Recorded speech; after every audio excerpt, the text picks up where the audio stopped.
Yang pertama, tenang, jangan panik.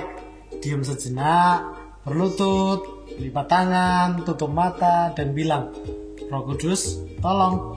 Yang kedua, segera beri waktu Roh Kudus bicara dalam hatimu. Yang ketiga, baca Alkitab sesuai keunikan tiap genrenya. Kalau bahasa aslinya biasanya bilangnya genre. Genre. Nah, kalau urut dari PL ke PB, yang pertama kali, kita ketemu genre kitab peraturan atau hukum-hukum, terdiri dari kitab Keluaran 20 dan seterusnya, Imamat, Bilangan, dan Ulangan. Kita harus melihat kitab hukum-hukum itu sebagai sebuah ikatan perjanjian antara umat pilihan Tuhan dengan Tuhan dan ciptaan dengan Tuhan Sang Pencipta. Perintah PL masih berlaku sampai kapanpun. Kesinambungan ini hanya pada taraf esensi, bukan ekspresi. Bentuk konkret suatu perintah bisa berubah-ubah sesuai dengan situasi zaman.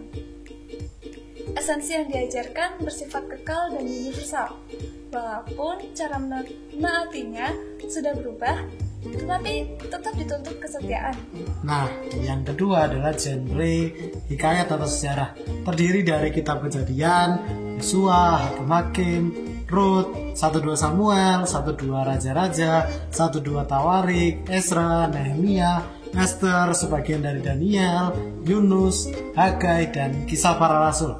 Kita harus melihat kitab hikayat sebagai hikayat Alkitab yang cerita adalah tentang Allah. Lakon utamanya itu ya Allah sendiri.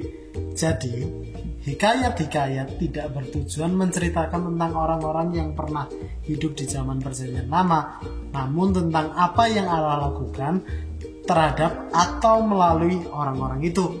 Pesannya terdapat dalam keseluruhan unit ceritanya. Yang ketiga, genre kebijaksanaan, terdiri dari kitab Ayub, Amsal, dan Pengkhotbah. Kita melihatnya sebagai kitab yang menolong dengan pertanyaan, bagaimana saya menjadi orang bijak?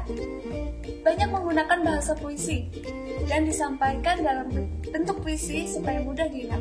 Nah, yang keempat, genre Mazmur, terdiri dari kitab Mazmur, Kidung Agung, Ratapan. Kita harus melihat kitab Mazmur ini sebagai kitab yang ditujukan kepada pikiran melalui hati dan perasaan. Sebagai karya sastra, kitab Mazmur terdiri dari berbagai jenis dan bentuk atau struktur yang berbeda-beda. Setiap jenis dimaksudkan untuk suatu fungsi atau tujuan tertentu. Misalnya, Mazmur untuk raja tidak sama dengan Mazmur untuk pernikahan. Juga ada berbagai pola dalam Mazmur. Misalnya Mazmur 119 diurutkan sesuai dengan abjad Ibrani. Karena itu, kitab Mazmur harus dibaca sebagai suatu unit sastra yang utuh. Jadi jangan cari-cari arti khusus dari tiap ungkapan.